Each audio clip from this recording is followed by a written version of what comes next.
We're about to start the 2026 endorsement of the 14th Ward Independent Democratic Club. Please have a seat. Thank you all for being here today on this lovely day.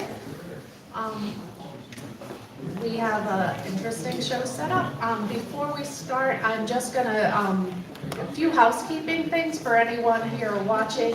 We will have the endorsement, the voting begin for our members who live in the 14th Ward. The ballots will be emailed to you around 4 p.m. barring any technical difficulties. If you don't see that, check your spam folders. It will be ranked choice voting.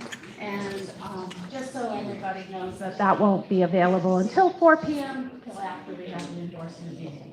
This endorsement meeting will be on the shorter side because we do not have the slates that we had last year. We had 22 judicial candidates last year. We have fewer candidates, but we promise it will be an interesting afternoon. So to begin with, we're going to ask Jay Costa to come up and kick off our meeting.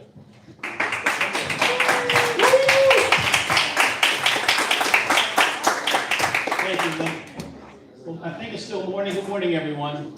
Thanks for letting me stop by and say a few words. And I want to first and foremost say thank you to all of you who are participating today and exercising your endorsement vote here, because I know that these endorsement votes year in and year out are very, very important in selecting candidates who are going to represent our Democratic Party in the primary elections, but more importantly in the general election as well, to ensure that we're able to put forward strong candidates in our communities, but also around the region as well. As Linda said, it's been my honor to represent the 14th Ward for a number of years, and I love my work and I appreciate it very much. I've got 2 more years on my term, and then beyond that, looking for another term at that point in time. We'll see. But at the end of the day, what's happening right now in Harrisburg, while there may not be a lot of activity in the primaries here in Pennsylvania, I can tell you there's a lot of activity in Harrisburg, particularly as it relates certainly on the governmental side, but on the political side as well, which I'm going to talk a little bit about as well. And I'll be happy to answer any questions that you might have about what our situation is in Pennsylvania with regard to our budget process, our policy issues that we're going to be dealing with over the course of the next several months. From the Senate perspective, we have an opportunity this year to do something we haven't done over 30 years, and that is flip the Senate of Pennsylvania. Right now, we stand at 27-23. Last March, we picked up a seat. Republicans were sleeping. We took a seat from them in Lancaster, and we're going to continue to work to be able to maintain that seat. It's a challenge, but we know we have our work cut out for us. But we have a tremendous candidate who's working hard every day. Yesterday, I saw 3 groups of canvassers going out with James Malone, our senator, there, and we're excited about that. As it relates to picking up seats that we need, in addition to preserving that seat, we recognize we're at 23. We need to pick up 3 seats. Hold James to pick up 3 to get to 26. I will tell you that 2026 is very similar to 2018. 2018, we won 5. We flipped 5 Republican seats. It took us to 23 at that time as well. And what's important there is the similarities are there, and we all see them. Certainly, it's a midterm Trump year, but more importantly, I think the devastation that we see that this administration is wrecking our communities, our neighborhoods, our funding streams, and all those policy matters. We believe that this is a great opportunity for us to be successful. So we have 3 opportunities across in southeast Pennsylvania.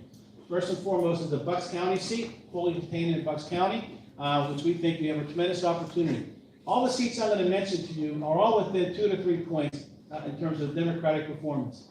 What we see right now, polling that's come out 2 years ago in March, the Democratic generic candidate versus Republican generic was -6. This past March, it was +5. That's what's happening across this Commonwealth and across this country.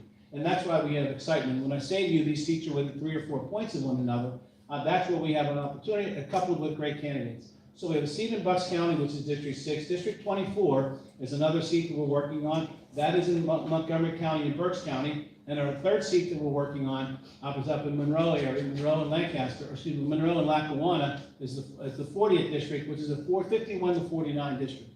So we feel very strongly. And by the way, one of the measuring sticks we used just from last year was Brandon Newman for Superior Court. In each of these races, Brandon Newman did very, very well. I know a lot of people looked at the retention races as a way to measure. We wanted to look at actual people voting in a race, and that's what we looked at. So that's why we felt very comfortable. The last seat we have is in the 16th district. It's a gentleman by the name of Senator Jared Coleman. who, for a variety of reasons, has just been a bad Republican, quite frankly. A number of his colleagues don't particularly care for him. I know Governor Shapiro has no use for him in terms of the things he's doing with the governor, in terms of challenging the things that took place with the governor's, the firebombing of the governor's home and all the work that's being done there, but also with his private residence to protect the governor.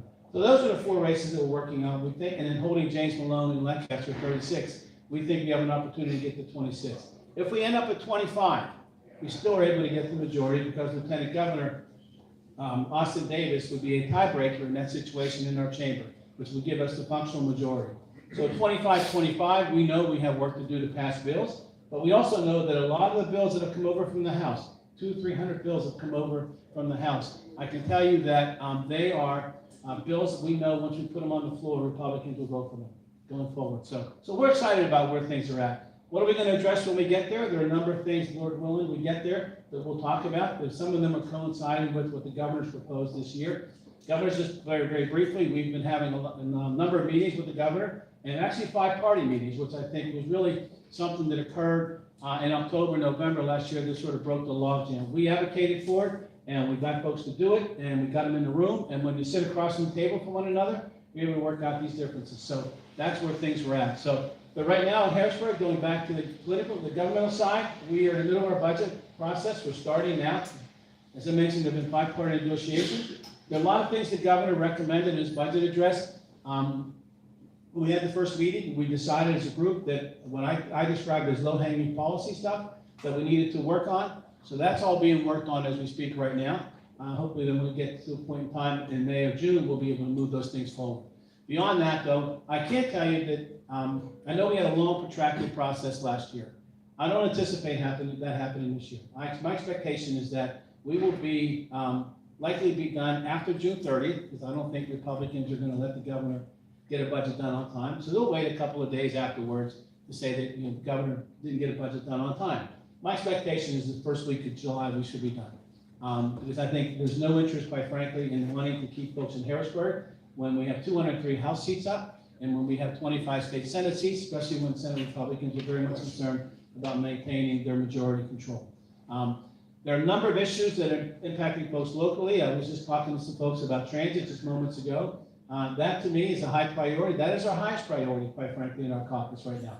Because we did kick the can down the road. I wasn't in favor of it, but we had to do what we had to do because of the real crisis was in Southeast PA. But we took money from our transit trust fund and flipped it into operating costs, which we shouldn't be doing. But we have a transit funding crisis that we have to address. That is a high priority to us. There's another issue that's there in terms of a couple of revenue issues. Certainly recreational marijuana is one of the things a lot of folks talk about and see as an opportunity to be helpful in terms of generating revenue for Commonwealth. I don't anticipate that being done this year.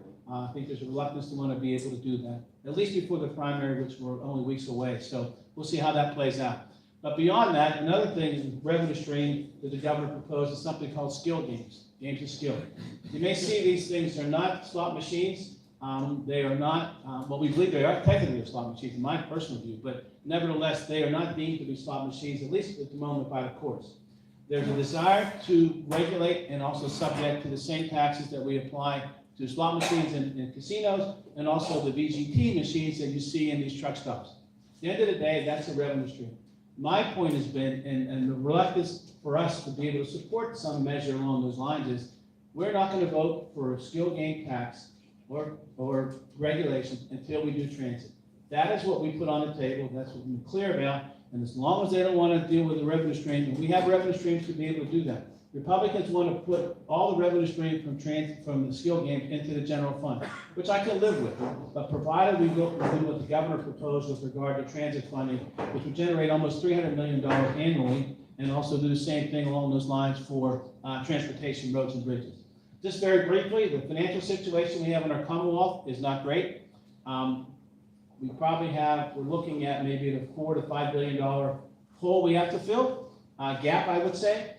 The governor has proposed that we use about $4.7 billion of our $8 billion rainy day fund.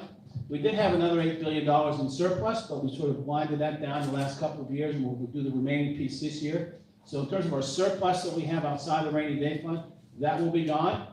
We have the $8 billion in the rainy day fund, or just shy of that. We're probably gonna use, governor wants to use 4.7.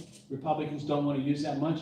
That's really gonna be the major issue that we're gonna have to deal with going forward, is how much of that rainy day fund are we gonna use to fund programs? At the top of our list in terms of expenditures continues to be education, making sure that we fulfill our obligation to fix our unconstitutional education system. We're going through that process now with the adequacy and tax equity program we proposed, but there are a number of other things that we'll be working on. I will tell you just real briefly, the last couple of years, we've had great success working with our House Democrats. Even though we're in the minority, we work closely with our House Democrats, the Senate Democrats, we work closely with the House guys in the governor's office. We're very proud to do, over the last 3 years, 3 separate distinct things. One, we established the child care and dependent care tax credit, which is big. A small part, 33% I believe it was. Now we're fully funded that in the second year. The third year, this past year, we created what the earned income tax credit, which the EITC, not the one people think about, but the earned income tax credit, which we call Working Pennsylvania's tax credit. At the end of the day, nearly 1 million people, 1 million families are exercising their ability to be able to utilize that earned income tax credit, or the Working Pennsylvania's tax credit. And to the tune of about $800. Overall cost, or overall savings to Pennsylvanians is about $190 million. Coupling that with those that have child care, dependent care stuff, you're talking almost $2,000, maybe up to $4,000 or $5,000 in tax savings. So we're working to put resources back into people's pockets as we address the issue of affordability. So I rambled on quite a bit. I'm not sure if anybody has any questions or anything I said, but I just want to say thank you very much. Yeah. Thanks very much, Jeff. Sure. Could you just provide a little details to the transit plan?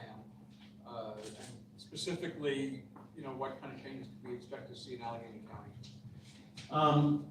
I can't speak to the specific changes that the county's implementing through PRT, but I mean, bus rapid transit and all that stuff and the whole redesign, I know they're going through the last phases of that.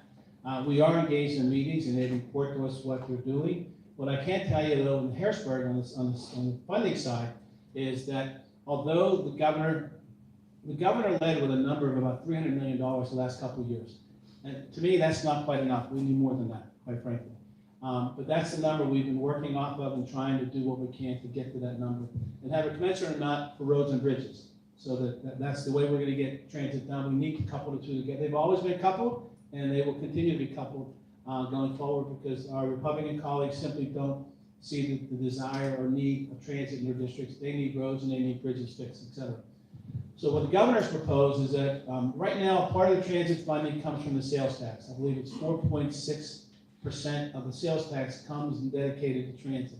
The governor proposed increasing that by 1.75. That would generate about $292 million. That was last year. I think probably this year it's over 300 because our sales tax has been going up.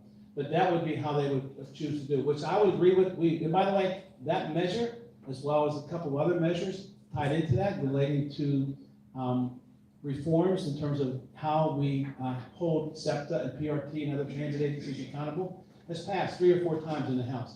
But it sits in the Senate, it doesn't get any work at all. So we believe that we should modify and increase the amount that we utilize from the sales tax to support transit. It'll continue to grow as we go forward. We're not increasing the sales tax. I don't want people to think that's the case. All we're doing is taking a larger piece of it, 1.75 increase. That would generate enough money to put off the problem maybe for 4 or 5 years. I don't think we're ever going to get to a place where we're going to fully fix what it needs.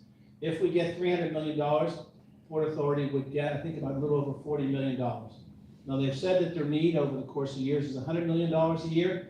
I think that they've been reworking that because I think there's some assumptions that were in there that sort of inflated that number. So now I think we're at a place where we're trying to find a solution.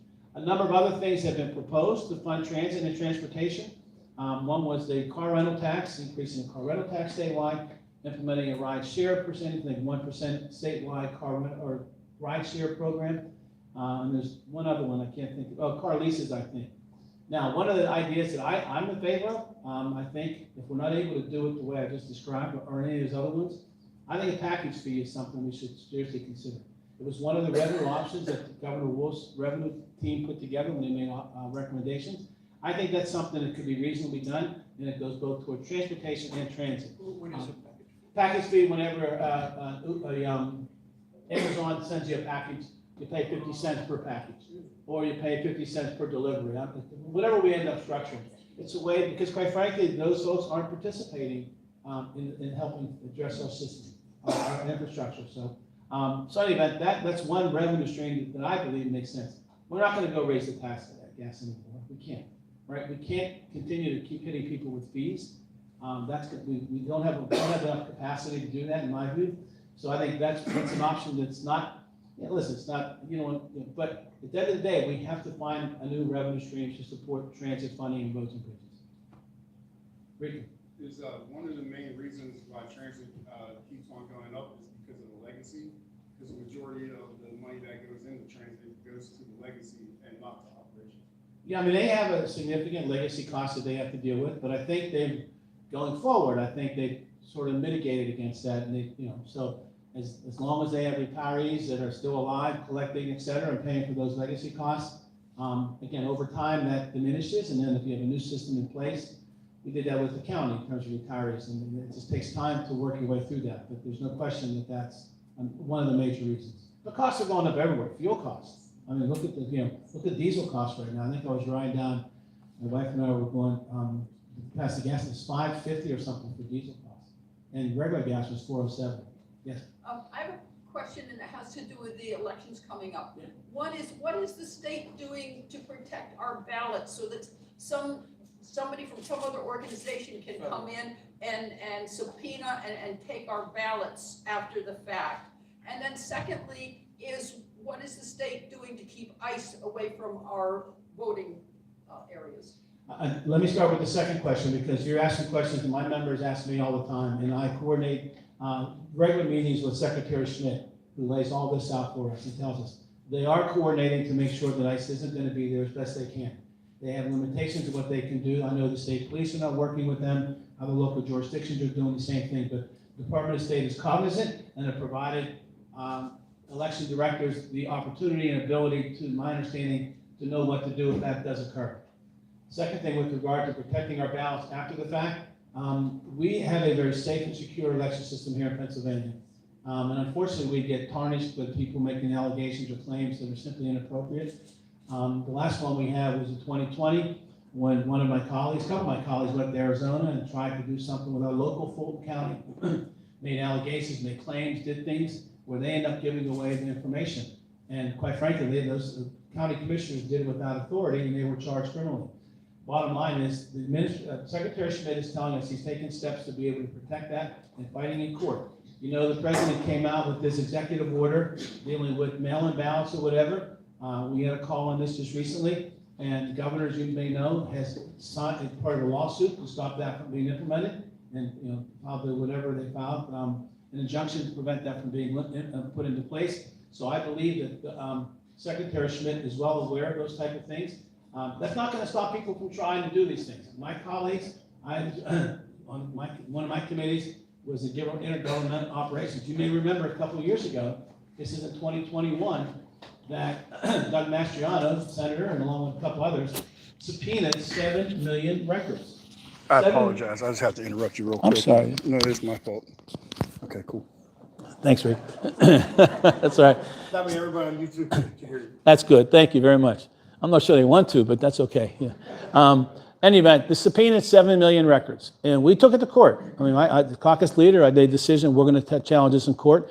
It took like 2 years before we got it resolved, and we did it in conjunction with the Department of State, who also said, we're not going to release this information. But they wanted voting histories, they wanted last 4 of your Social Security, they even tried to get ballots, which we prevented that from happening. So at the end of the day, they will try, but I think we have mechanisms in place to be able to prevent them from being successful along those lines. And our courts have been tremendously strong in supporting, protecting our right to privacy, certainly, but as it relates to election matters, they protect our right to be able to keep our ballots safe and secure.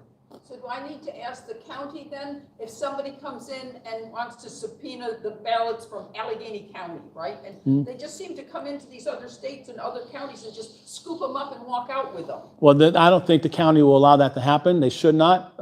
We have a good county, but I can't speak to other counties. But I do think that we need to make sure, if you reckon somebody comes to you or to any election official, whether it be a majority, minority, or director, or whatever, they need to push back and not answer that and reach out to the counties. And there are, and also reach out. And again, the counties are being advised of the legal teams that are available to them to push back on this stuff.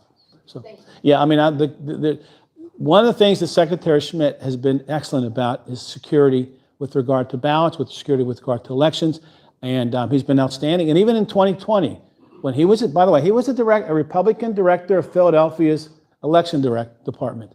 He challenged the Trump administration, and he was a strong advocate for protecting those Philadelphia ballots. And some of the other claims were being made, the distances between where people can look to watch you, the warehouse conversation, all that stuff, he was tremendous. And that's one of the reasons why Governor Shapiro selected him. So I think Linda's giving me the hook. But yes, Karen, you had a question. No. I just have one question.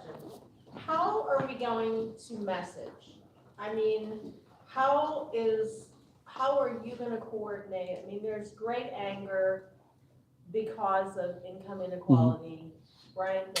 People are not being represented. We're just talking about baby formula. They're locking up baby formula, right? And not only can people not afford baby formula and diapers, we aren't even giving baby formula that is the same quality that legislation produces in the UK or Canada. There is a genuine feeling that our people are not being taken care of by all electeds. So how, as Democrats, are we gonna coalesce to convince people that we are the party that care about people and that will get stuff done?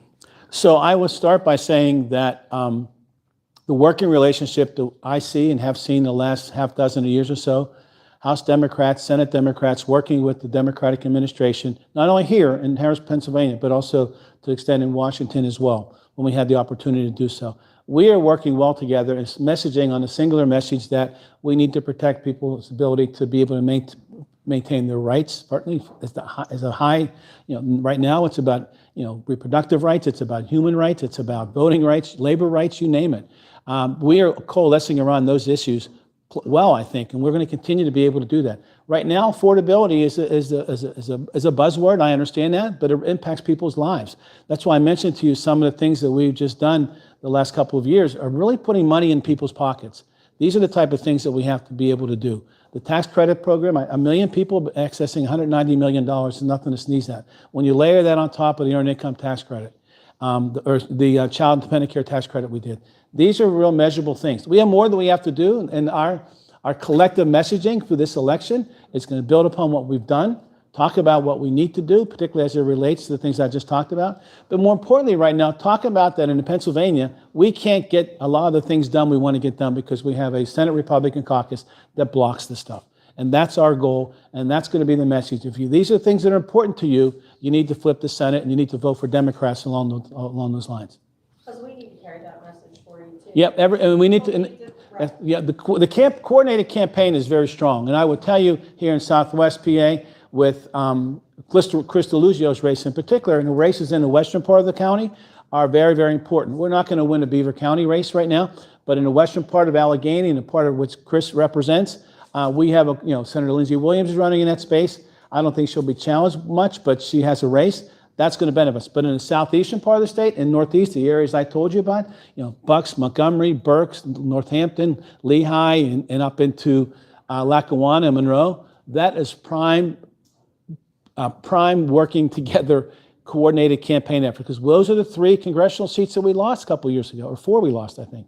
We lost those congressional seats last time, and I think this is the reason why we're going to win some of them back, but it's going to be that coordinated effort along those lines to do that. Yes? Yeah, so I guess to follow up on that, in 2024, there was a lot of money that poured into those races, and it basically got fought to a standstill. Is there thought on better strategy, better messaging? How are we going to prevent that from happening again? Yeah, so I think I refer to some of the messaging that we're already doing, but it's also going to come down to resources. If I told you that our budget for our Senate campaign committee is $24 million, which is incredible, you stop and think about it, and we think we're going to be able to raise it. Republicans are going to raise probably 20 to 24 as well. That's almost almost $48 or $50 million being spent in these races. It's significant. So I mean, I'm going around, we're meeting with folks all around the country, with a lot of good groups working with us. States projects, the LCC, you name, all the national programs are working with us to generate the resources. But we may have the resources, but if we don't message it right, we don't have good candidates, we're not going to be successful. So what happened to us last time, I just think I attribute it in 24 to the Trump phenomenon. People come out and vote for Donald Trump. We lost one race in Philadelphia by 480 votes, only because it was a heavy law and order. It was the municipal police, municipal fire organizations that folks reside at Northeast Philly that cost us that election because Donald Trump drove those folks out. So we have more work to do in terms of properly messaging, but we think we have what needs to be done. And it's great to have a governor who's so willing to participate. Governor Shapiro is in on what we're trying to do. In fact, he's got Republicans so mad at him right now because he keeps referring to what's called a trifecta, is what we're striving for. Democratic governor, Democratic House, Democratic Senate to get all these things done. He frequently talks at fundraising events and community events about wanting and needing a trifecta to be successful. And so at the end of the day, it's that united, coordinated message that, we get down to the different layers in terms of the specificity, but that's what we're working on right now. But it's going to be important. But resources without good candidates and right messaging at the right time in the right areas makes all the difference. And I would tell you, our candidates are have been on doors for months. We have campaign teams up and running each of these districts, so we're not waiting around. Last question. Yep. Hey Jay, how you doing? Good, thanks. How are you? Yep. So there's a lot of innovation happening here in Pittsburgh. I just want to know what you're doing on the Senate level to make sure that the funding falls for people in our local communities and not just those in the colleges and universities. Listen, I think there are some things we need to do. I mean, I think Hazelwood Green is great, but we're also working to make sure we build out a Hazelwood Green, for example, that's simply not reflective of, no offense to CMU or Pitt, I'm a Pitt trustee, but no offense to Pitt or CMU or some of the other folks there, but we got to make it a more wholesome place for folks who want to live. I'm sorry, yeah. But in any event, I mean, I've been working with some of the organizations through the grant program that we do. The area where I do a lot of work is in housing, working a lot in the housing space with PHFA and some of the programs we run through there in DCD. And we've made investments in a lot of the neighborhoods and the communities. They may not all be in the technology space or it may not all be in trying to grow the tech community, but there's more things that we can do. But I think we just passed some significant legislation 2 years ago, the SITES program to redevelop sites and be able to foster a way in which we're going to get businesses to come here, but also to get them to work closely with a lot of folks that are doing that work. Hope I answered your question. Thank you. If I didn't, I'm happy to talk to you afterwards. Okay. Yeah, thanks, Linda. I'm sorry. Oh, going no, so one long. more thing. That's great, and thank you for that explanation. But our surrogate for the Shapiro Davis is not here yet, so will you kindly wrap up with a plug for them for us? I am happy to put a plug in. I mean, I haven't, we've been blessed the last almost 12 years to have a Democratic governor, and Josh Shapiro is somebody who I think obviously deserving of another 4 years and more. Well, not have allowed that more, but another 4 years. Done a tremendous job, in my view. Folks don't, folks see, the high profile and visible Josh Shapiro out and about and doing all the wonderful things he's doing all across Pennsylvania. But I can tell you from my perspective, as somebody who's in a room with him frequently, his commitment to wanting to get the issues done that we talk about. For example, for education, when we were going through our budget process the last 2 years, listen, adequacy funding, non-negotiable. We're not going to talk about anything more. We're going to get it, and that's what we're going to do. This is what he says to the other side. These issues are non-negotiable. We're going to do the earned income tax credit. We're going to do it at this amount. The governor was a tremendous mediator in our conversations in October, November. When I say that he sat at the end of the table with Leader Bradford, me, Pittman, Ward, Joanna McClinton, and I might be it, in the room together having these conversations about what Kim Moore was the other one, working to have these conversations. How he mediated that conversation, and when he does that, he does it super well.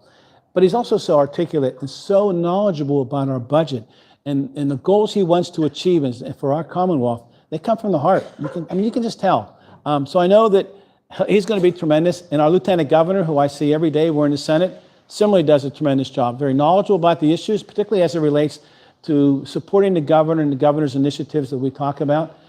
He manages the floor, the Senate floor.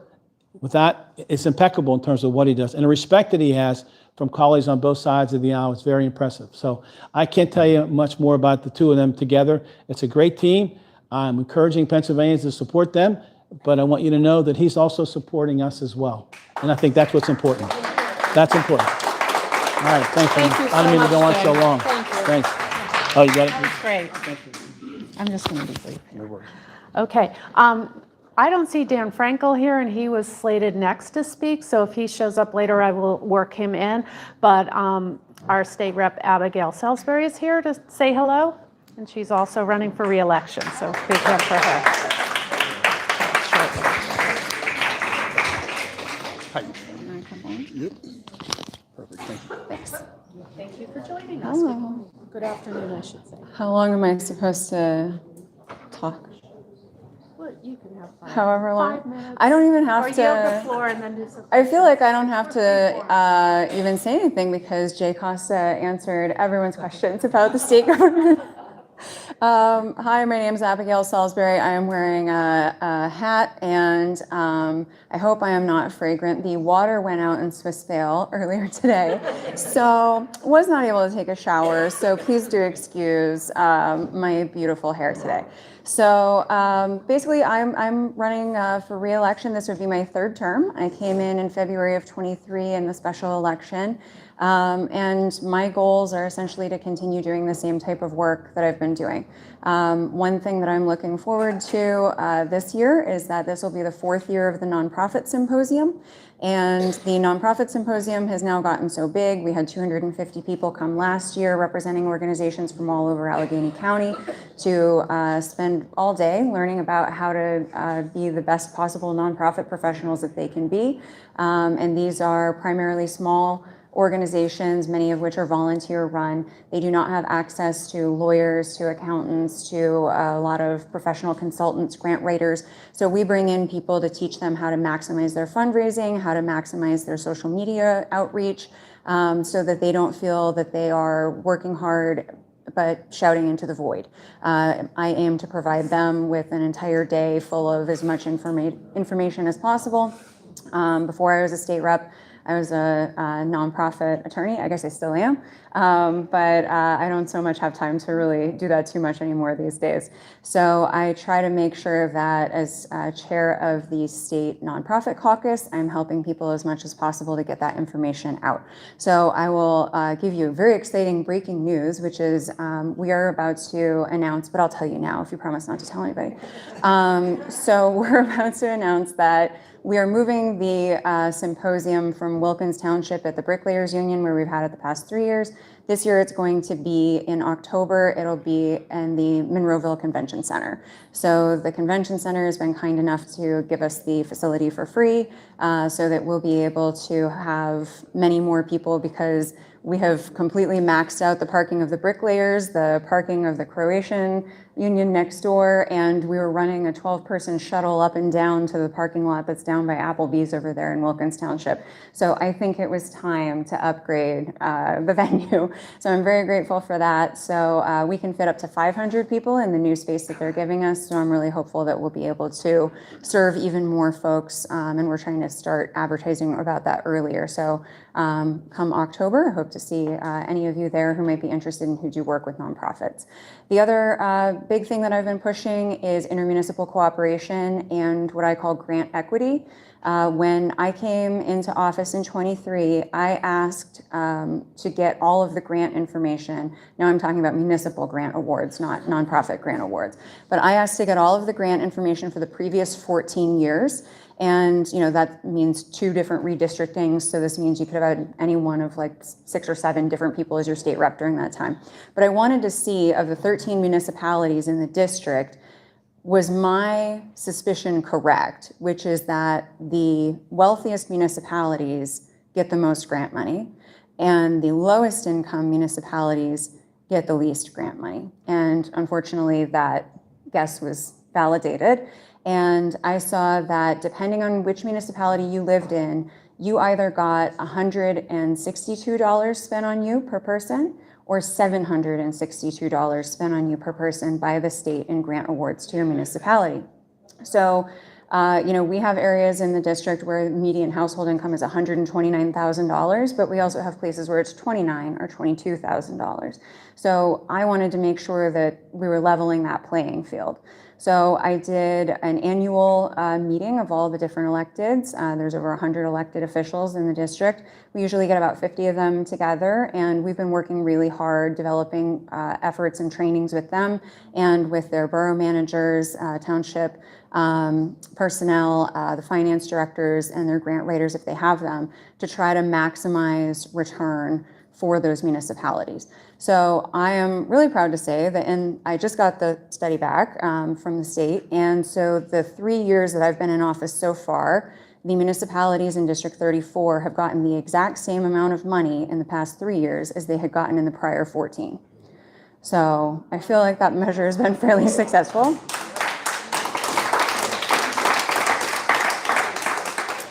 And a lot of credit too goes to the folks in the community for really being careful about chronicling. We laugh that people, come to us about potholes all the time, but in reality, the currency of infrastructure in many cases is asphalt. If your area does not have traversable roads, for example, Rankin Boulevard was extremely bad, and it was going to be over $600,000 to get that repaved, which Rankin has no ability to provide. So I ended up taking the mayor and council president of Rankin to go and meet with the appropriations chair, Jordan Harris, to talk to him about why a municipality that has fewer residents than, he told me, many of the buildings in his district should get $600,000 for paving. And they were able to make him understand the importance of this thoroughfare for traversing multiple different communities. But also the state's put millions of dollars into Cary Furnace, and this is how you get to Cary Furnace. So if the road looks like the surface of the moon, you're not really getting a return on your investment. So, we were able to get that paved by working with the appropriations chair to get that done. So those are the types of things that I spend a lot of my day on. I do want to talk to people about their potholes. I do want to talk to people about their sewers. I often joke that sewers are not sexy, but they're those things that you miss when they're not there. So if your sewer lateral collapses in front of your home, or if you see one of the, people always think they're hilarious, but it's not hilarious if it happens to you, when the car goes down through the street into a sinkhole, as happened in Wilkinsburg not too long back. They lost a whole compact car inside of a street in Wilkinsburg. Those are things that people notice. And I know over in East End Avenue, for example, the street was closed for months and months and months due to sewer failures.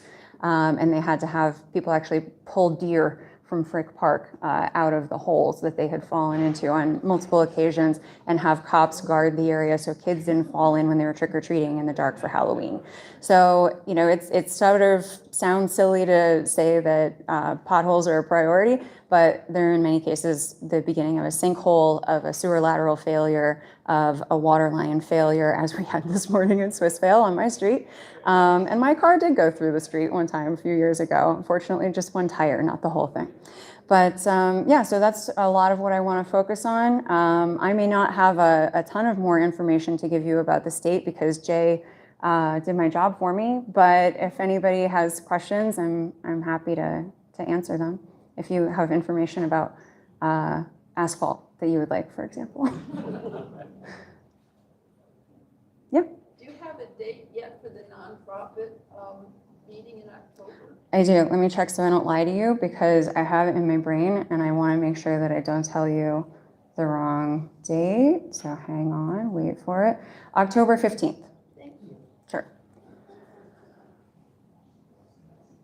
That was the easiest question we'll get all day. Okay, great. No further questions. Thank you, Abigail. Oh, let me take this one. Next up, I'm sorry. And the volume's okay for everyone? Everyone can hear okay? Okay, next up, he was here a second ago, is, Dan Frankel, Representative Dan Frankel. Thank you. Welcome.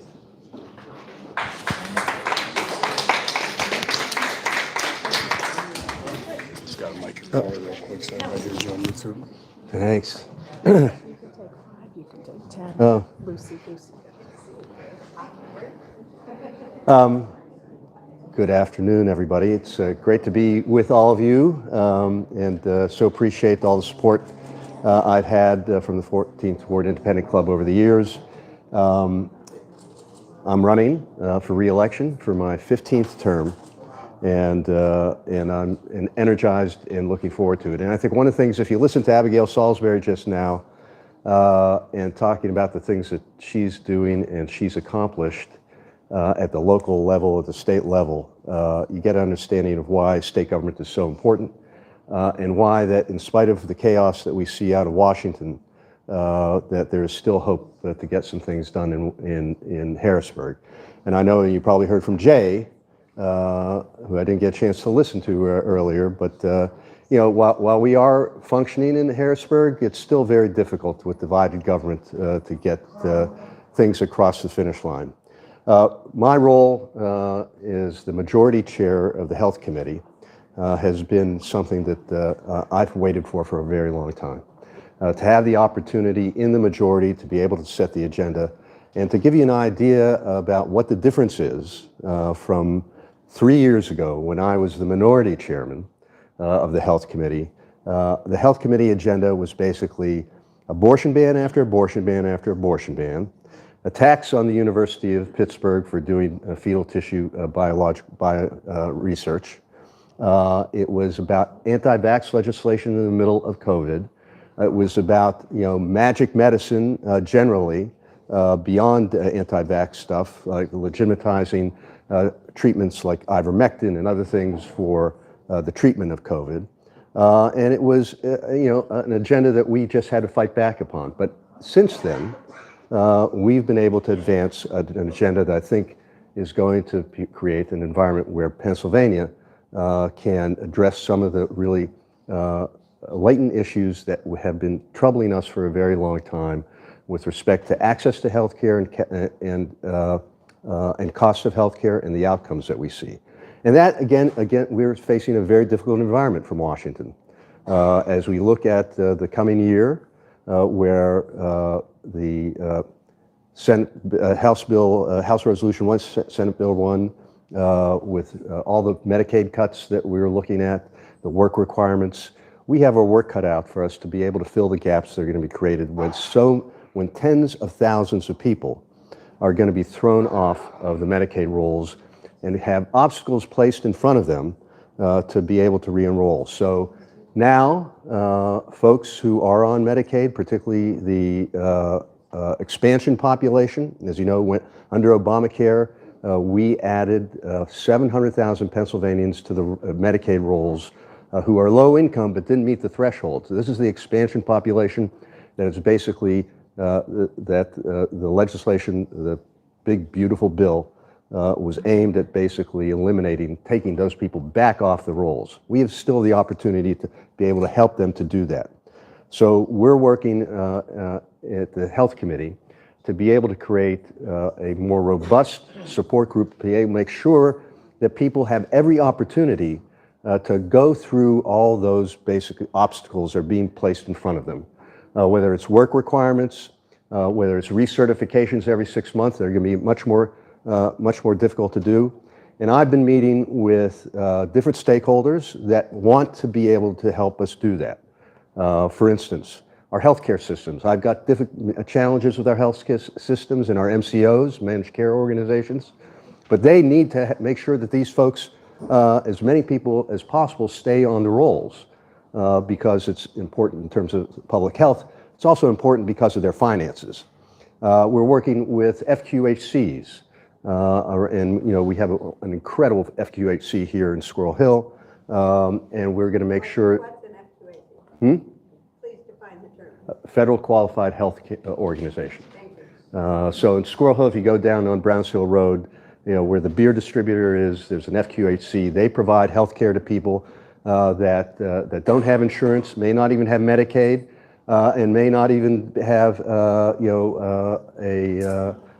green card. So they're still filling that role, but they're going to help us make sure that we keep people enrolled. We have community healthcare workers. I met with the community healthcare advocacy group. We're going to be able to get them reimbursed for the first time. Community healthcare workers working with the Department of Human Services. we're going to be able to get them coverage and reimbursements through Medicaid that they had not been able to get before. So we're going to be able to resource them as well. We're looking at all kinds of other organizations who are in this space that need to be resourced in order to do that. In addition to that, in the healthcare sector, we want to deal with some of the dislocations that we see. One of the problems that we've seen across healthcare is closing of hospitals, closing of long-term care facilities, particularly in rural areas, critical access hospitals that are struggling, and we have a problem with private equity. Private equity in this space has been predatory, to say the least. What we've seen happen in Philadelphia early on with Hahnemann, and then in Chester County, and here in Sharon, Pennsylvania, private equity companies come in, buy up a hospital, and then take over its real estate, lease the real estate back to the hospital at an outrageous rate, basically bankrupting them, and that's what we've seen, and then selling the real estate out from under them for a huge profit. We think that needs to stop. That also happens in the long-term care space. It's not as well known, but we've seen long-term care facilities close around Pennsylvania left and right, and we need to do something about it. We passed a bill in my committee that I've been working on for a very long time with a colleague of mine from Delaware County. This bill passed with bipartisan support out of our committee. It passed with bipartisan support out of the Pennsylvania House. This bill provides, for the first time, we don't have an antitrust law in Pennsylvania, which is a problem. But this law gives the opportunity for the Attorney General to basically review every single one of these transactions, which has not been the case in the past, to be able to at least either validate or invalidate the purchase of one of these healthcare facilities. That bill's sitting in the Senate, passed with Republican votes. And as Jay knows, I mean, they're sitting on this piece of legislation, still bipartisan as possible. So, it is a great piece of legislation that addresses a really critical problem in the state.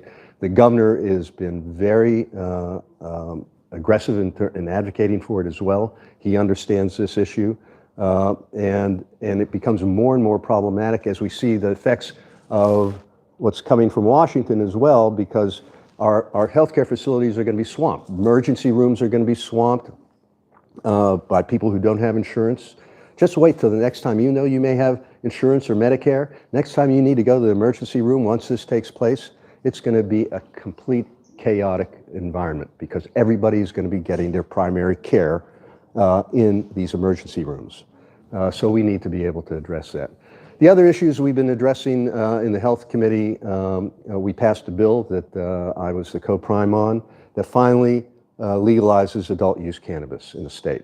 And does it in a comprehensive way. It is the most unique bill in the entire country because we took the time, we had 6 hearings in the Health Committee to take a look at this, to listen from every stakeholder, to talk to other states, to the cannabis regulators in other states, and see and listen to the mistakes that they had made and that we can correct here in Pennsylvania.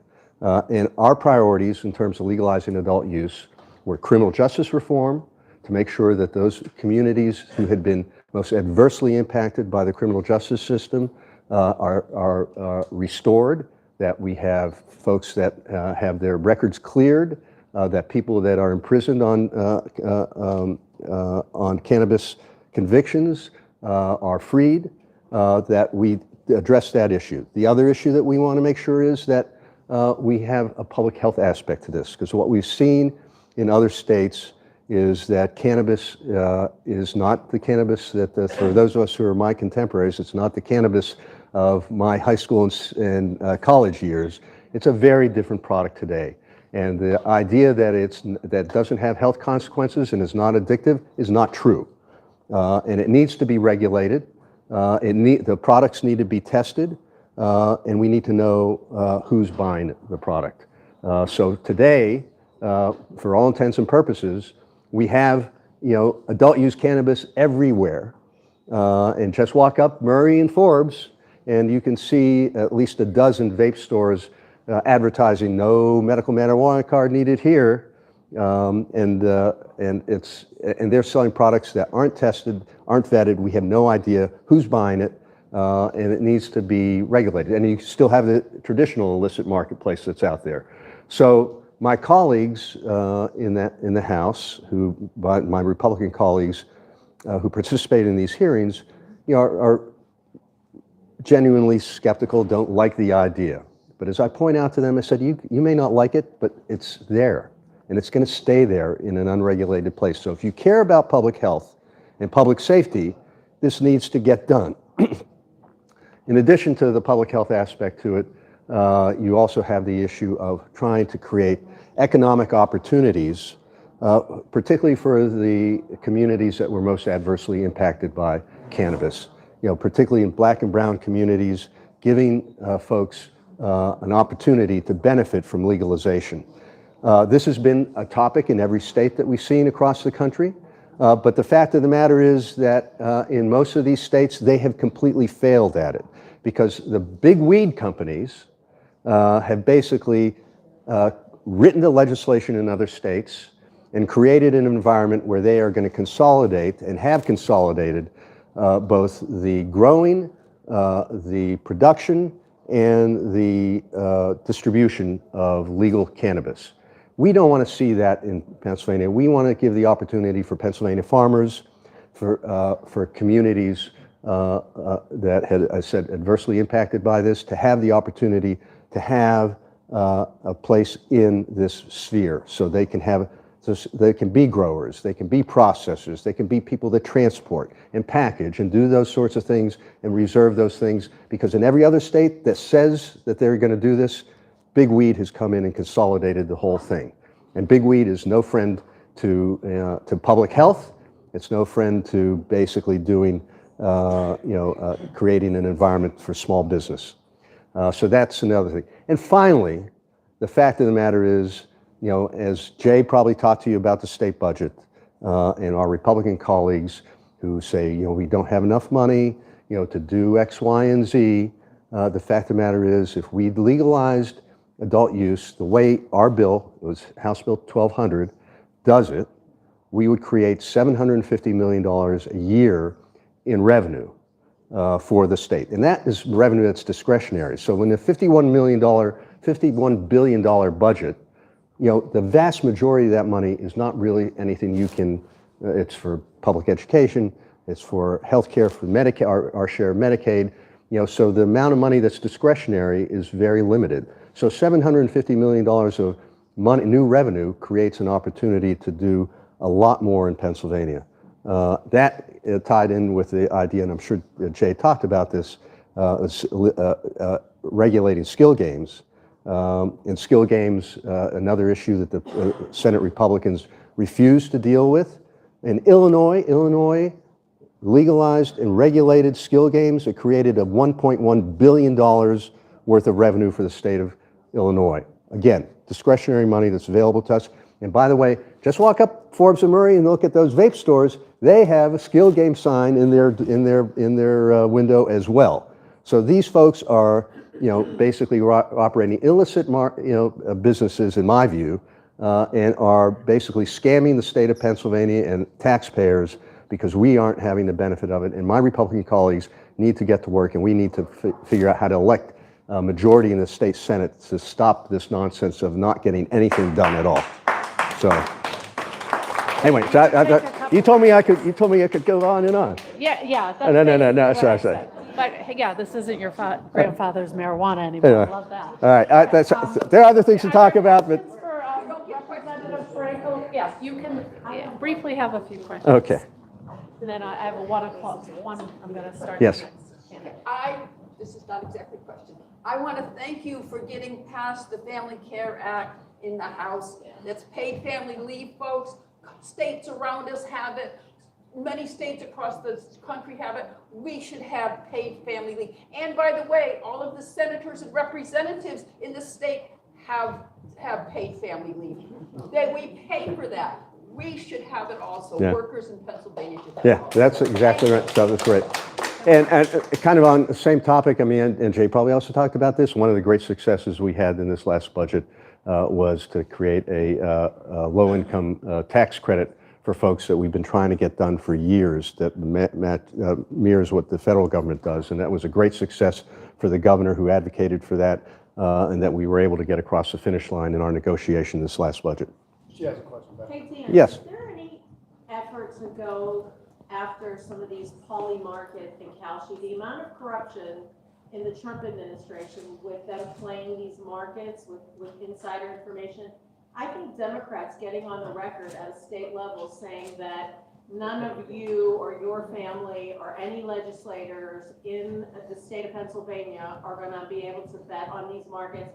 Whether the legislation gets passed or not, it calls attention to the amount of grift and grifters that are going on. And these games are very addictive and I think dangerous. Yeah, I agree with you, and I can't tell you off the top of my head if there's any legislation that's been introduced yet, but that's a great idea, Karen. I appreciate that. It puts the other side on, it will put the Republicans on the defensive because their whole administration is basically trading off of information about war and cost and tariffs. And it's a good way to call attention to because they won't pass the legislation, but we would be willing. Thanks. I'll defer to you. I got Tracy and Ann. Then Tracy, and then we'll go right to. If skill games are illegal, why aren't we enforcing the law? I don't know that they're illegal. Well, you said they're illicit. They're illicit. So that's different. So I've got the same thing. There's not a law in the book. So it's, you know, they're kind of like in a gray area. The same thing with vape stores selling THC products. So it's not clear. And law enforcement wants clarity at the end of the day. So as we go to legalize adult use, we need to fix that. So we cannot have vape stores out there selling THC products. It's also undermining the existing medical marijuana marketplace and destabilizing that as well. So it will be part of obviously the skill games piece of legislation that we need to get done, and it will be part and parcel of doing legalizing adult use cannabis. I think, yeah, Tracy. One of the proudest parts of living here in the 14th Ward is that in all our differences, we vote at a rate not seen around the country and in some places not seen around the common law. And I'm extraordinarily proud of all of our neighbors because we do so. So my question has two parts. The first is, how do we get a word so that people will compete with us? We are in a very competitive state. The minute we beat Philadelphia, it's something, we aren't beating them at this. How do we let the rest of the state know what we're doing? And then what can each of us do to step up voting around the Commonwealth and not just sit home pleased that we're doing well? I'm not sure I get the first part. I mean, is it just like, how do we get what's happening in Western Pennsylvania? Are we bragging about the 14th Ward? How do we? I brag about it all the time. I mean, you know, and I think the 14th Ward in Pennsylvania has a reputation. I mean, we are, I think, maybe the biggest ward in the state, but it's certainly, when you take a look at, I think the 14th Ward is roughly, like 11%, 12% of the city of Pittsburgh out of 32 wards, and produces 14 to 15% of the vote. It's unbelievable. People know about that. And I think that it's always on the list of every candidate running statewide, and the amount of attention that we get here that I've seen over many, many elections, Tracy, I know you do that, the amount of time that the presidential candidates spend here, that U.S. Senate candidates spend here, people recognize how important this is. And it's not about, you know, winning, because we're a solidly blue area. It's about energizing people and getting out, and you do a great job doing that, and so does the 14th Ward Independent Club and the 14th Ward and all the committee people here. So you know, we're very grateful for that, and I think it's known. I think it's very well known. On the second part of the question, What can each of us do to not just be satisfied here right? in the Ward? No, you can't. I mean, one of the things We aren't satisfied with just. One of the great things that the 14th Ward does a great job turning itself out, but one of the other things the 14th Ward does, and a lot of the volunteers here do, is they understand that we live in a bit of a bubble, and that we need to get outside of our bubble if we're going to be effective at electing Democrats in a majority in the state House, in the state Senate, basically runs through now, Allegheny County, beyond the city of Pittsburgh. So, obviously we have state House races, state Senate races, and what I've seen over the years evolve here, and I think that's, probably in the last dozen years, is that folks here understand that, get out and go out and door knock in these other districts for Democrats, raise money, have fundraisers for those folks, and contribute. And that's so important, and it's such a great thing to be able to get outside of the 14th Ward blue bubble and spread the love. Thank you. Thank you. Thanks very much. Thank you, Deb. And that was as much campaigning as constituent update, so I do appreciate that. Thank you. Next up for our speakers, we have candidate Will Smith, who's a candidate, Will Parker, I'm sorry, Will Parker.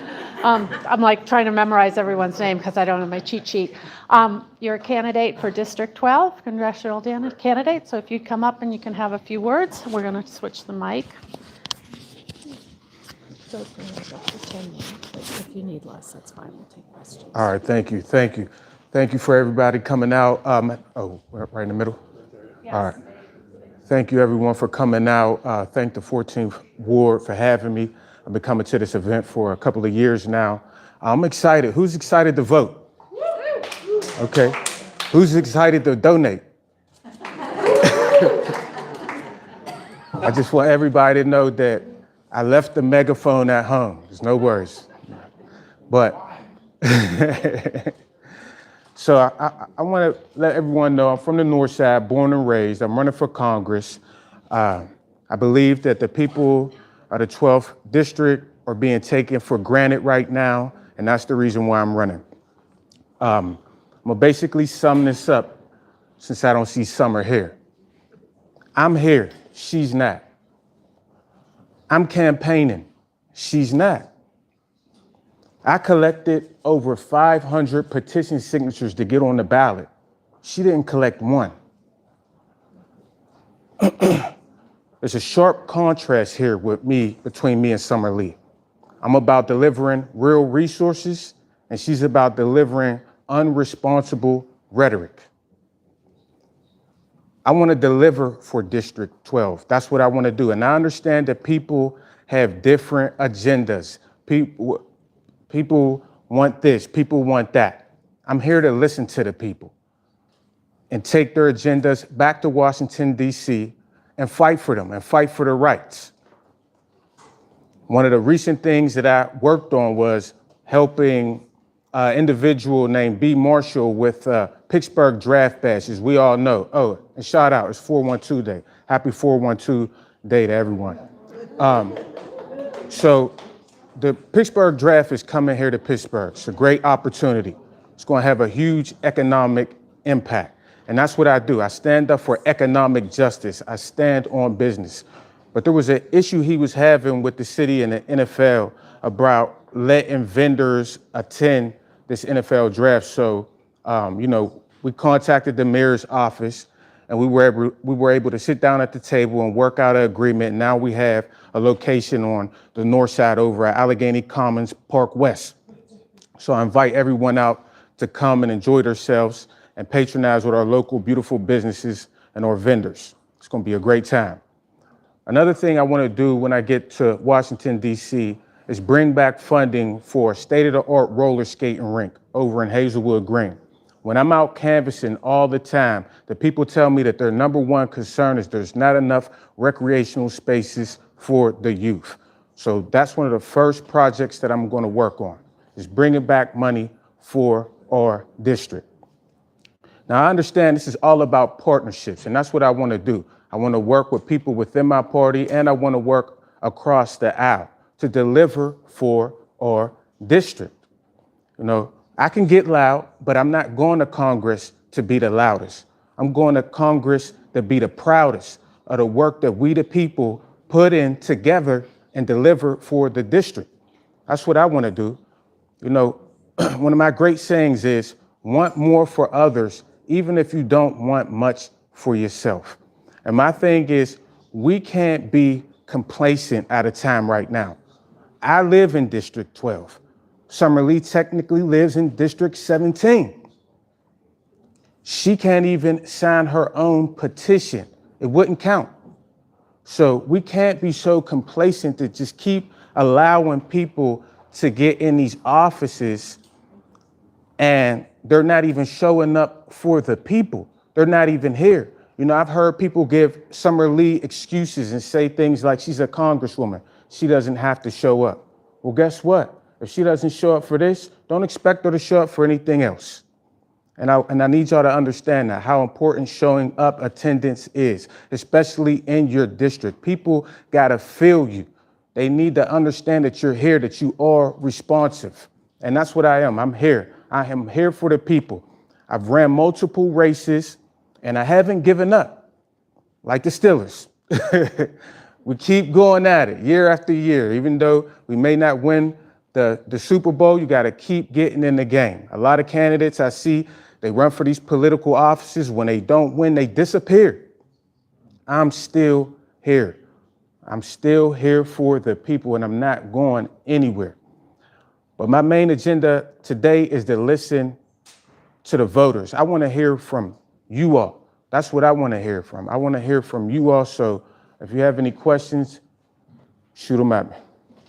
Sure. Can you tell us a little bit about your legislative agenda? If you get elected, what are the key 2 or 3 or 4 issues that you really care about and want to do something about?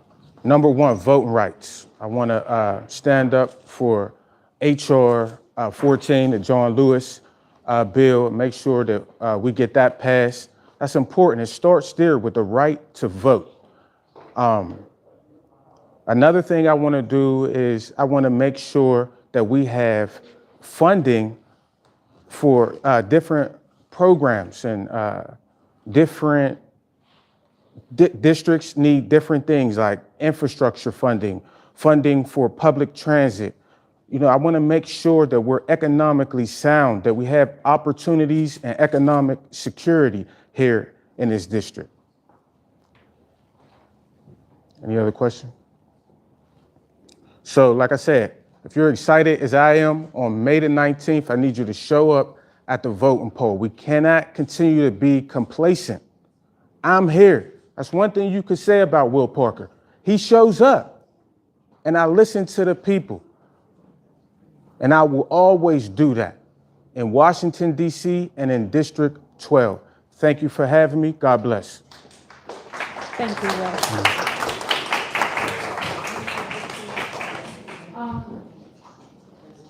There was someone here to speak on behalf of Summer. She had to leave, so she sends her apologies, but there's some campaign literature if you need to get I in touch apologize. with. You got to Oh, repeat sorry. that. Nobody heard you.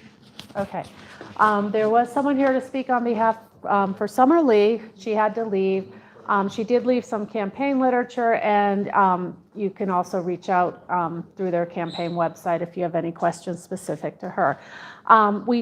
We do have, that is the end of the speakers who are on these races, but we do have the state committee as well, and we couldn't reach everybody, but we do have a few people have been not only here tonight, but here last night, but here tonight, and I did want to give them a chance to come up and briefly introduce themselves. I know I left, I'm sorry. And I did want to note that Melanie Pallone and Barbara Ernsberger intended to be here. Melanie could not stay and Barbara is out of town, but they wanted to send their greetings as well and let you know that they're also state committee candidates. So Tracy, you want to come up and say a few? How about we let Eileen? Oh, yeah. Yeah, we'll all. Go first, girlfriend. You go first, girlfriend. All right, I wasn't going to do alphabetical order, but just briefly say a few. Here, we have to switch on. I apologize. Thank you, everyone, and thank you, Linda. Thank you, everyone who's been patient enough to wait till the end here. We are the endorsed candidates for Allegheny County State Committee, and I am Tracy Baton. I'm also a member of the 14th Ward Independent Democratic Club and a county committee person as well. I am from the 14th Ward. I went to Taylor Alderdice, go Dragons. I got my sweater on. The skirt, though, was a little too short. I wasn't going to do that. But my commitment to the community, I've lived here all of my life except the time I was in graduate school and left for Wisconsin, then South Africa, and came back home to build my family. My children are Pittsburgh Public Schools proud. Our slate is gathered. We are neighbors from throughout the 43rd, and we are each committed to our communities with deep roots in our neighborhoods and knowing our neighbors. And we're really committed to moving State Committee closer to being a group of organic intellectuals from our communities that can help with GOTV, moving bills forward and educating our communities, as well as being a resource when candidates are picked in Harrisburg. And we really just appreciate your vote. Please get out with your little slip of paper and vote for our slate. Thank you.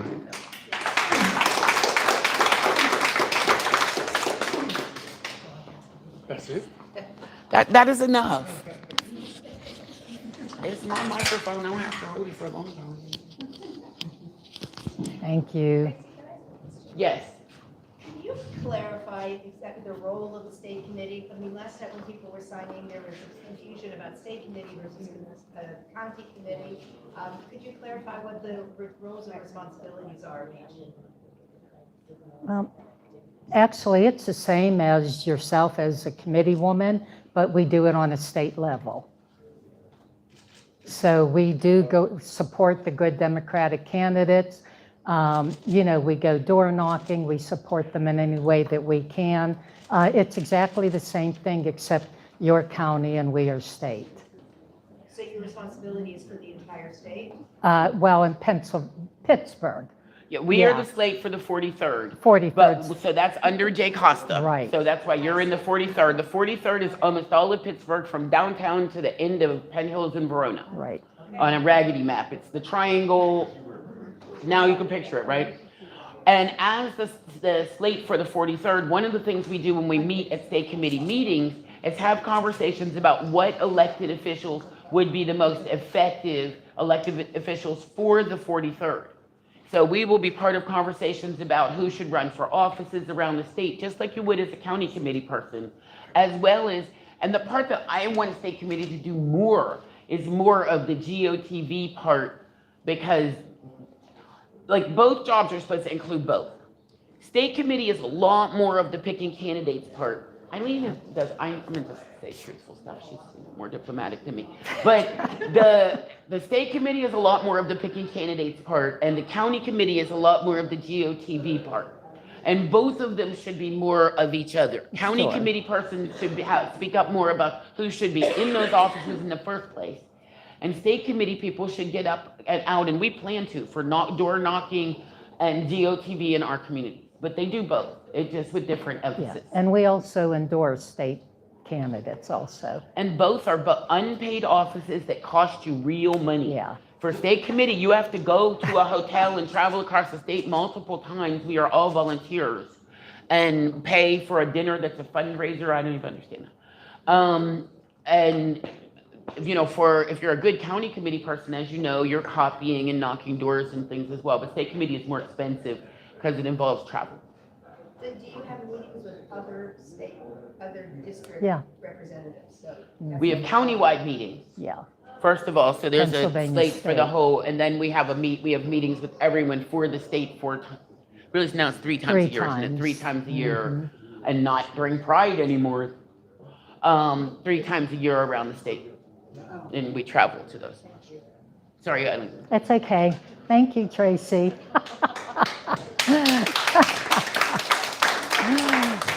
I'm Eileen Kelly, and I've been involved in government since about 40 years now.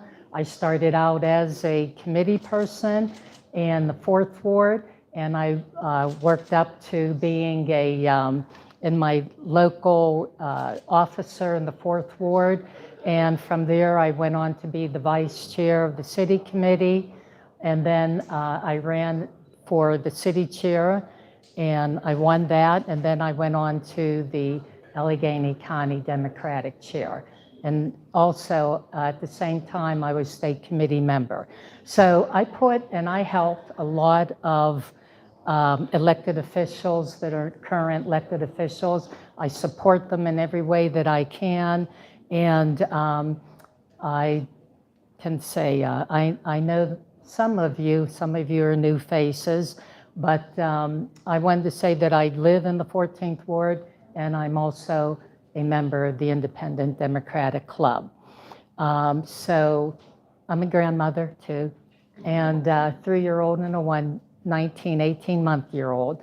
But other than that, I humbly ask for your support, appreciate it, especially I think Tracy was passing out the 9 members. There's 9 members that you could vote for, and we all appreciate your support, and thank you. Thank you, Eileen. And I did want to add that Ian Price also had to leave, but he's also a candidate for state committee as well. And next we have Ryan Herbiko. Oh, I'm sorry. Stand here in front of the camera, please. Here. Allow me. Hi, my name is Ryan Herbinko, and I'm running for my 3rd term on state committee. I've had the privilege of getting to know you all over the last 8 years. When I first ran 8 years ago, I promised that I would be open, accessible, and transparent with all my votes on state committee. And for the last 8 years, most of you have gotten my letters 2-3 times a year describing what has gone on at state committee, how I voted, and why I voted. It's very hard to follow Tracy and Eileen, but I'm going to try to. I'm from the 31st Ward of the city of Pittsburgh, which if you don't know, if you look at that city map, we're that little boot at the bottom. I just recently became the chair of my local committee, and I run the community group up there. I've been privileged to represent you guys for the last 8 years, and I hope you guys will vote for me for my 3rd term. I'm running with a terrific slate of individuals, Tracy, Eileen, Sam's going to talk next. We have 3 people from the top part of the district for the first time in, Eileen, forever. We haven't had somebody from Penn Hills, Oakmont, and Verona. And we have those individuals, and Leon Zebak, who's the chair of Penn Hills, Tracy Holst from Penn Hills, and Melanie Pallone, who's from Oakmont. So for the first time ever, we have a really diverse slate that represents the whole district geographically and from various backgrounds. I hope you support us 9, and we thank you very much.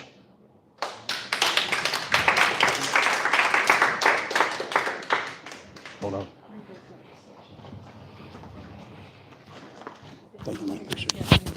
Okay. Is it morning? Still morning? Good afternoons, ladies and gentlemen. Every time I get a microphone, I always want to hold it like I'm a rapper. I can't even sing. You know what I'm saying? You know what I mean, Joe? Just want to get the mic and just run up. You know what I mean? My name is Sam Gibson, and I'm one of the candidates on that 9. I want to tell you all a quick story. I come past because it was a beautiful day. I just wanted to stop in and say hello to you all. I'm Sam Gibson. I'm running for state committee. But I wanted to tell you all the reason why I'm asking for your vote. And I'm going to tell you how hard I fight. So a few years back, if you guys are familiar with Toys for Tots, I'm going to tell you this story because I want you to know the fight that I have in me. And I thank God that I have people in my circle like Tracy and Ryan. I've met them on this great tour of politics here in Pittsburgh, and we just try to make sure that things are better for everybody, for humanity. We don't care if you're black, white, male, female, dog, cat. We fight for you all. So this crazy thing happened. My daughter of 33 years old had to see that she has to see this child. He's 11 years old now, and I call him my rock star. He's my boss. Being a pap is one of the craziest things. But my daughter come home one day and she was like, "Hey, Dad, they're stopping Toys for Tots."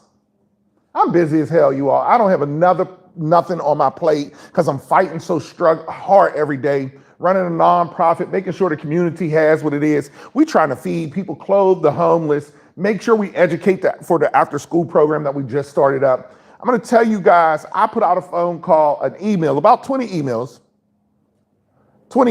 out to the Marine Corps. And I'm just like, well, my God, I was a product of Toys for Tots, and now my daughter is telling me that you all are removing it from Southwestern Pennsylvania for a whole year. And I tell you all, a whole year, I sent emails out. I didn't even realize I was sending these many emails out. I think I sent out 2 emails every month to them while the transitioning was happening.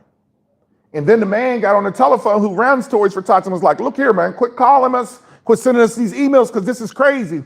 We're just not going to do it no more because we just can't find anybody who is worthy enough to do the job. We go back and forth with you all here in Pittsburgh. You all are politicking. You all are fighting with each other. And I'm just like, well, that's not all of us. You didn't reach out to me. Why did I say that, y'all? The man said, well, if you prove it to me, show me that you got to, he used men words, to come and do what you need to do. And I was like, all right. So I went back to my daughter. I was like, hey, this man wants you to, he wants you to come over and he wants you to do this job that you told me. I just sent this man this email. But in the process of that, I realized that it was more than my daughter could handle. It was more than just one or two people can handle it. They needed someone who was able to talk to the people, someone who can represent the people, someone who can get the job done. We service over 700,000 organizations last year, all over Southwestern Pennsylvania. My daughter is my assistant coordinator. I am now the Toys for Tots for Southwestern Pennsylvania. That's the fight I'm gonna go as far for you all if you guys elect me and this 9 on this slate to be you all state candidate. I don't have much for you all. I'm gonna tell you all I'm gonna fight. I'm gonna do everything that you all ask for. I'm gonna work with people and I'm gonna do what you want me to do. With that being said, is there any questions? I appreciate y'all so much. I thank y'all. Y'all be blessed.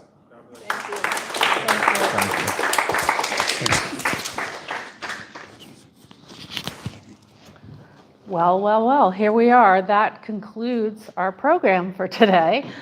This might be the shortest program we've ever had. I want to thank everyone who's taken the time to be here and participate. I want to thank everyone who's been watching. I want to thank all our members, everyone who's supported us, and wish you all happy voting and continue doing the good work in the 14th Ward and supporting Allegheny County and our nation for that matter. As Dan Frankel said, we have a reputation. Let's keep it up. That's how we get to know the suburbs, right, Michelle? Michelle Feingold, can tell you, door knocker extraordinaire. And probably no. Excuse me? Remind them about the ballots again. Our ballots. Yes, that was my next thing. Thank you. So coming up, everyone who is a voting member will receive an email with their ballot. It's probably hit your email box around 4 o'clock. If not, check your spam. We also will be monitoring our website, so if you have an issue, fill out that contact form. We'll monitor that and get in touch with you ASAP. And then we should have, I think it goes to about 8 p.m. So, and it's really easy. It's something you can access from your phone if you're not at home. It's really easy. And again, fill out that contact form if you have any issues whatsoever, and we'll do our best to get back to you. And I think that's it. And then after the results are tallied, we will be sending out an email and posting the results of this year's endorsement. So are there any questions before we wrap up about any of the technical aspects of this? Might not be a bad idea to remind people that it's ranked choice voting. Oh, yes, I said that earlier, but yes, it is ranked choice voting. So as long as you get there's a certain percentage, like 40% to place as a winner. You need a 40% of the votes, otherwise there's no endorsement. And anything else? I think that's it for the fine print, right? Yeah. Okay. Well, if there's no other questions, thank you again for being here, and everyone take care and be safe. Thank you.